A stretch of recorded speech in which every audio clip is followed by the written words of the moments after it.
Most metrics that people track in their job hunt are completely useless and, in fact, hurt you because you look at these metrics and they look so terrible that you just can't help but feel discouraged. The first metric people like to track are applications. People will tell me, I've submitted this many applications. What they're saying is, well, I have submitted this many applications, so therefore I should have had this many interviews or I should have had this many results. The second metric people like to track is the time they have been in the job search. So they'll tell me, I've been in the job search for 6 months, or I've been in the job search for a year. And those metrics, while they can be helpful, it's nuanced as to how we look at them. I wish I had figured out sooner, because once I started tracking these other metrics, which are totally counterintuitive and nobody talks about, I started to see results coming a lot faster, and it was a lot easier for me to see exactly where I was going wrong and where I was on the right track. I want to share those metrics with you today, and I think it's going to be life-changing. The first metric that I learned to pay attention to for myself and for my clients is how I am feeling, how I'm feeling day to day. We very rarely talk about our feelings. We talk about how many applications we've done, what we've done. But from someone who's learned the hard way that you can do a lot of volume from the wrong place and still not have the result or even close to the result that you wanted, I can say from experience that that metric is virtually useless, because in fact, it can actually hurt you. If you've sent out 100 or 200 applications and you haven't received a single callback for a significant interview, you are actually going to feel more discouraged from having put in all that work and gotten nothing in return. You're going to feel worse about it. If it's feeling anxious or you're pushing, it doesn't feel very good to be sending them, but you feel like you have to, and that you have to do it in order to get the result. That is an indicator that you are out of alignment. You are not aligned with what you actually want because you're moving towards it in a way that feels bad. If something feels good, then it's in alignment. And if it feels bad, then it's in misalignment. You could take the same action from a place that feels good and from a place that feels bad. How you know something's in alignment is if it feels good while you're doing it and it feels good after you've done it. When you send an email that, let's say you crafted it really well, you felt really aligned to the role, you felt really good about it, and you hit send and you felt really happy after you'd sent it, then that is an indicator that was an aligned action to take. If you're sending it and you're like, I can't get myself to fit into these boxes, I'm not going to have everything they need, and it has to be perfect, and I'm like, okay, I got it, I'm going to send it, and you send it. And then after you're feeling anxious and you're like, oh, what if they don't like it? What if I don't get a response? If you're feeling like that, then that is an indicator of a misaligned action. And even if the first one that feels very aligned doesn't get a response, at least you're going to be feeling very satisfied for the way that you did it and how you did it. The feeling that you're feeling, the feeling that you're in, is the way that you are creating results. And this is not talked about enough. People don't even like to talk about feelings. They're like, oh, screw feelings, I have work to do. And from someone who has put in so much work, so much massive action from feelings that were misaligned, I can tell you it doesn't even matter how much work you do from misaligned action or from a misaligned feeling. It will not yield you big results. Your feeling is your point of attraction. How you feel moment to moment is going to attract what you get and what you see in your reality. And not to be misunderstood with you have to be feeling great, happy all the time, because that is not what I teach and that is not what I stand for. Definitely, you are going to have times of contrast where you slip into feelings from thoughts that are negative and don't feel good and don't feel useful and maybe feel discouraging. And that is when you will need to notice that and see that that is not where you want to be. You can process that emotion and shift yourself back into an emotional state that is going to have you taking action in a way that is going to actually create the results for you. And the way that you'll know is how it feels. Does it feel satisfying? Does it feel good? Does it feel good to take that action? Or does it feel like a slog? Does it feel like a grind? Does it feel like you don't want to do it?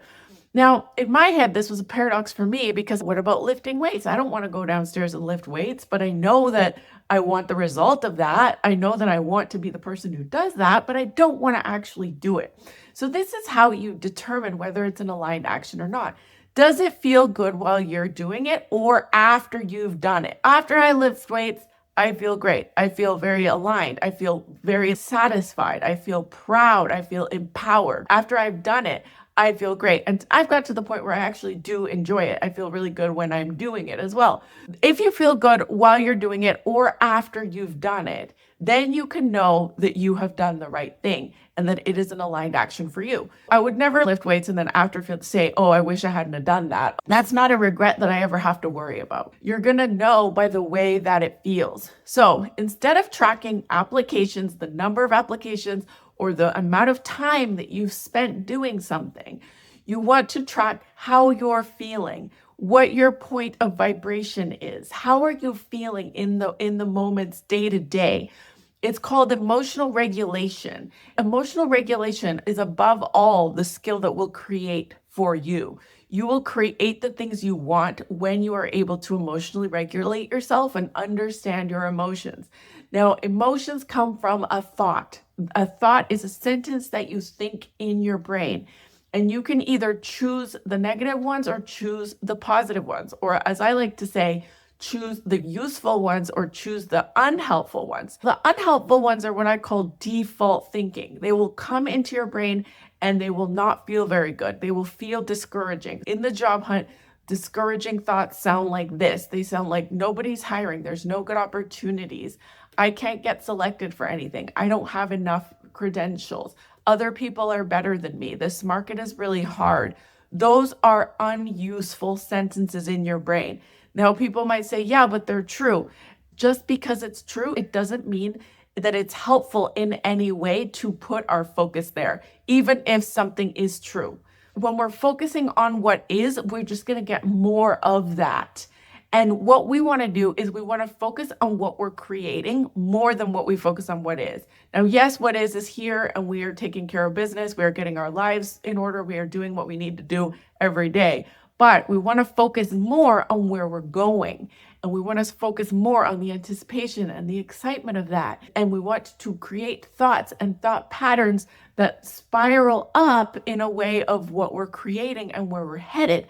What people often do that keeps them from attracting and creating what they want is they spiral down into the default thinking that has them feeling discouraged and feeling dejected and feeling disheartened and feeling like everything is not working versus seeing the things that are. And when we're spiraling down in our thinking, we can't see the opportunities that are there for us. We can't get the new thoughts that we can get when we're spiraling up intentionally into anticipation and creation of what we're actually moving towards. That's what happens is people will create in a downward spiral and they'll create what they're focusing on versus creating where they're moving towards. A really great metaphor for this is if you are driving in a car and you are about to hit something, where you're looking is where you'll go. So if you're about to hit something and you look the other way, your hands will go the other way automatically. But most people, they'll just look at where they're going and then they'll hit where they're going. That's what's happening. If you are looking at the job market is that as a thought, if you are looking at other people have more skills than me, if you are looking at that rejection that's right in front of me, if you are looking at that, giving thought and attention to that is what you will get more of. So successful people, whether they know it or not, they are engaging in this law. And that is you focus on what you will get more of. If you are focused on your final result, the goal, the future, the feeling of what you will have when you have the job, the pay, what you want, that is where you will go. You will automatically go there. Your brain will just wire up, your body will wire up, and you will automatically go there. But if you're thinking of the thing you don't want, the thing in front of you, then that is where you will stay. And that is what you will attract more of. Now, this is not something we talk enough about. We're always talking about how many applications have been submitted, what words we're using, what we're saying on the resume, how we're answering the questions. The number one most important metric of all is how you feel. If you go into an interview and you're feeling great, this is how I landed all my job offers, okay? I was feeling amazing. I was feeling excited. I was expectant of the role. And I didn't let anything take me off of that. Someone asked me, what do you know about our company? And I had absolutely no flipping idea what the company did. My emotional point of attraction was in such a high vibration that I gave an answer that made them laugh. and then made them move on to the next question. And I didn't need to know anything about the company to be able to get that job offer. It is in how you feel. Now, if I had gone in and I had been wobbly in any way in my vibration, in my feeling, then I might have been like, uh-oh, I don't know anything about the company, crap, and then panic and either frozen or given an inadequate answer. That could have set the whole thing on a different path. It is your feeling, it is your vibration that you need to pay attention to. And nobody's talking about this. My name is Natalie Fisher. I'm a career and mindset coach, and I focus what it takes to attract a job offer to you, one that is aligned. And I focus on doing it through a process where you feel like you're having a good time on the way there. Because if you don't have a good time on the way there, you're just going to get in the role and you're going to repeat your same. If you have anxiety in a job search, your anxiety is caused by thoughts. And these thoughts are things like, what if I mess up in the interview? If you're what-ifing all these scenarios, and say then you get the job, you're going to have the same anxiety follow you into the job. Then you'll have new thoughts that are anxious thoughts as well. And that'll be like, what if I can't perform? What if they don't like me? What if I fail?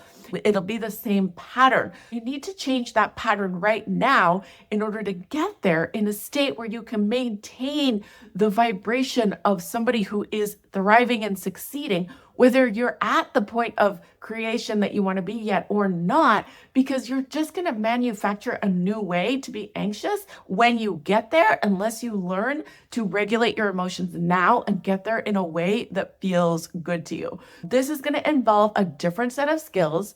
It's a different set of inner workings, and it's not just focused on the strategy. If this is of interest to you, I have a free 90-minute training where I teach you how to think differently. After the training, you will feel differently about what's possible for you. You will feel differently about how to create your own opportunities. You will feel differently about how to communicate in an interview, and you're just going to be left with a different feeling so that when you enter the spaces that you're going to enter, you're going to have a much higher vibration and your higher self is going to be present. And that's really my goal for you, is for you to bring your higher self to everything you want to do, and you will succeed with what's in alignment for you. If you like this video, give it a thumbs up. If you didn't like it, give it a thumbs down. Subscribe to the channel, leave me a comment, and I will see you in the next video. Bye-bye.